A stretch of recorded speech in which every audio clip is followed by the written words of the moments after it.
Hey friends, Tuesday night, time for our Worship Express. I don't know if you got a notification a minute ago that we were live, but I was moving things around in the library, and so I accidentally hit go live, and I didn't mean to. I wasn't ready. So sorry about that. I think I deleted it for any of you who might have been notified of that. So anyway, we are still in the month of May, and this is our last week of school. Lots of mixed emotions, excited about it, but also realizing that once this week is over, I officially have a daughter who will be a senior. So that's a little scary, but also very exciting for her. So I'm trying to just embrace every moment and cherish every moment and just be along for the ride. And so that's where we are right now. But we're still talking about parenting teens. We're still talking about the beautiful parts of it and then the not so beautiful parts of it. So what I want to share with you tonight shouldn't take too long, but I found this article from this author. She's also a teacher. Her name is Tessa Adams. She's a graduate from the University of Nebraska. She has a master's in reading. She's a language arts and creative writing teacher in Omaha. She's the co-author of the blog Family Footnote, and she has 3 children. When she's not mothering her children, she's writing. So I found this article. She must have done some investigating, and it's titled 5 Things Your Teens Want You to Understand About Them. And so just to be proactive about this, I asked one of my daughters these 5 things. I said, what do you think? Is this a hit or a miss, or what do you think about this? And she said, 110% agree. So I feel like that's a pretty good backing. So we're going to jump right in. 5 things your teens want you to understand about them. Number 1, this is a teen talking. Okay, we get it. You had it hard, but we don't have it easy.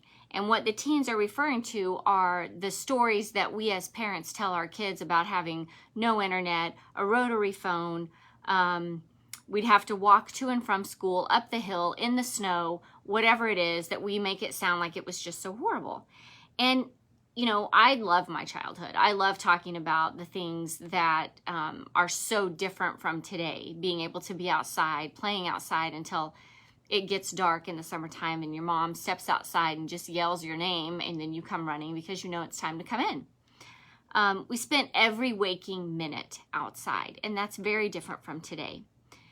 The thing that they want us to understand about what's different is they have so many more pressures when it comes to internet and social media. Although those are good things for us to have at our fingertips if they're used properly, a lot of times teenagers are not ready emotionally to take on what's being thrown at them on a daily basis, hourly basis sometimes, if they're on their phones that often. And so it's hard to understand how to manage some of those things. So yes, we had it hard, but they don't have it easy, and they want us to know that. So I think that the mental health issue that is surrounding our teens right now is something that we cannot ignore. It's not something that's on the physical that we see and then we can say, yes, that person needs a cast, or yes, we need to put a Band-Aid on that. This is on the inside, these emotional traumas that are happening for our kids. Okay, number 2, let us make our own mistakes. This is coming from teens. They desperately want to make their own mistakes. They know we love them. They are comforted by that very fact, but many of them feel that we are confident they will go out and make the same mistakes we did when we were their age. Teens are smart, but they do listen to their parents, especially when we think they don't. I misread that. So, and to back up a little bit, because this author is a teacher, in one of her classes is where she got some of this information. So she's gone right to the experts to get this. So to paraphrase that again, let them make their own mistakes. And don't just assume that because we messed up when we were 15, 16, and 17, that they're going to go out and do the same things. You've heard parents say, well, I know what I was doing at 17, or I know what I was doing at 15. That doesn't mean they're going to be doing the same things. We need to allow them the space to make the mistakes. Nobody is perfect. Nobody. When they fall, and they will reach out to you. And that's when we need to be the parent at that moment that we really want to be for them. We want to be there for them when they fall. And if they will allow us to do that for them, that's a blessing. It's a gift. Number 3, don't assume we are full of dishonesty and mayhem. And this is kind of a long one, but to paraphrase what this one is saying, I'll read part of the story. This is a parent talking. I remember calling my son at his middle school to tell him I was coming to get him. He was outside, and I said, "Why are you outside? You better not be smoking." I'm pretty sure I was joking, but when he got in the car, he said, get this, "Why wouldn't you assume I was helping someone or picking up litter, Mom?" His point is as clear as my students. They want the benefit of the doubt. They want us to assume good before we go straight to the bad. And that's fair, right? We shouldn't just assume, just because we know kids who were outside smoking when we were in high school, that our kids are doing something that's not good and healthy for them at that age. They could be outside helping pick up trash or helping someone do something that they need to do. It's just not assuming the worst. Don't just jump to the worst. As parents, we are used to looking out for all potential harm when our children are around. This does not end when they become teens. Let's see. We have been doing the work. Now we have to step back and allow things to happen. It's kind of like a flower garden that I, every spring, love to talk about and love to stand back and see what's going to become of it, because what I started 6 years ago is a perennial garden in the front of our house. And so each spring I get to weed out all the weeds, see what is coming up that I've planted, because as perennials, they come back each year. And what I've noticed is year after year, they're starting to get more mature. They're starting to develop a little bit hardier and better and brighter. And that's just what we do as people too. Over our years, we get the growth and the wisdom, I guess, if plants can have that, to do what we need to do and to sprout. And so raising a teen is kind of like that with your flower garden. You get to kind of step back and watch the fruits of your labor that you don't always see on a day-to-day basis. Number 4, we are not all the same. Just because the neighbor boy was caught with an open container or the news reported some teens were caught trespassing does not mean our children are going to be doing those same things. We have to respect their differences. Each one of our teens want to be respected as individuals, just as we as parents want to be respected as an individual. They want to find their own path, but with our guidance.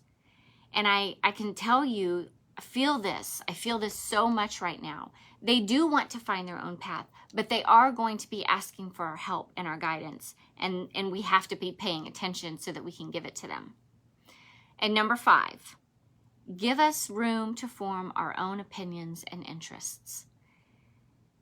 It's hard to live in the same house sometimes as people who, or with people who have certain expectations or ideals of what they think you're going to become, when that is not how you see yourself. And I feel like maybe we struggle with that a little bit as parents, having an idea of what we hope for or think that our children and teens are going to become, but that's not their path. That's not their interest. That's not their passion. And so how do we figure that out? You get to know your kid. And at this point in the game, you have to be creative. You have to kind of do some research and find out what's going to work. How am I going to kind of get to know them all over again? We've known them as toddlers. We've known them as middle schoolers. Now they're into their teen years, and young adulthood is right around the corner. And they are becoming their own people that might look very different from who you are, or who your husband or spouse or whoever is in your life. We have to learn to respect those differences. And that's not always an easy thing to do as a parent, but it's something that we as parents have been influencers to our children, for our children. And this is something else that they want us to know. They want exposure to a play as well as a great sporting event. They want to spend time with us, not necessarily money. Let me say that again. They want to spend time with us, not necessarily money. They want the memories, and they want to find out their authentic interests while we give them a tour through life. Our teens love us. We are the biggest influences in their lives. If you ever question how important you are to your teen, understand from a classroom teacher's perspective. Check this out. They smile when they talk about their parents. They share their inside jokes. They take pride in how hard you have worked to provide them with what they have. And 9 times out of 10, when asked who their mentor or hero is, they say you. Let that sink in for a minute. And I think that's true. These 5 pieces of knowledge are just solidifying what we think we know, right, about our kids. But this research was done, and after talking to one of my daughters about it, I think it's pretty spot on.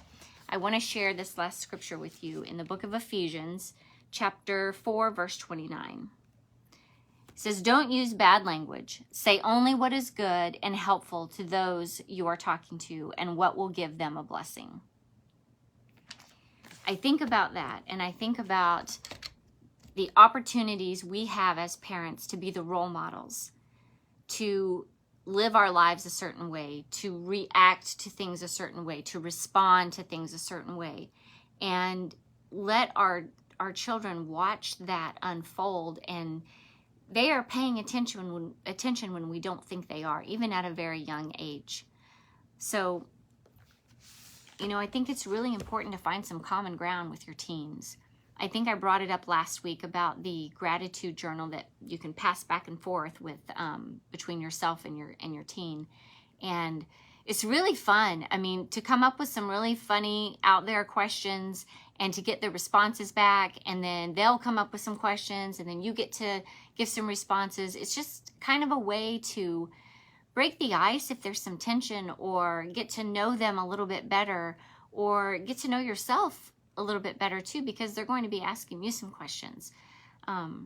So hang in there if this is a place where you are right now, and I'm right there with you. So I'm no expert on this at all. I'm just doing some research and trying to find some things that work for me and for my family. But I'm glad that you were able to take some time to be here tonight and be a part of this. And just remember to have courage through all of this, and to be kind to yourselves and to your kids, and have some patience. That is probably the number one thing I would say about parenting in general, is having patience. And it takes time. So hang in there. You're doing great. And we're going to get through this, I promise. Have a great week. And the next time I see you guys, we will be out of school. It's hard to believe. Love you guys.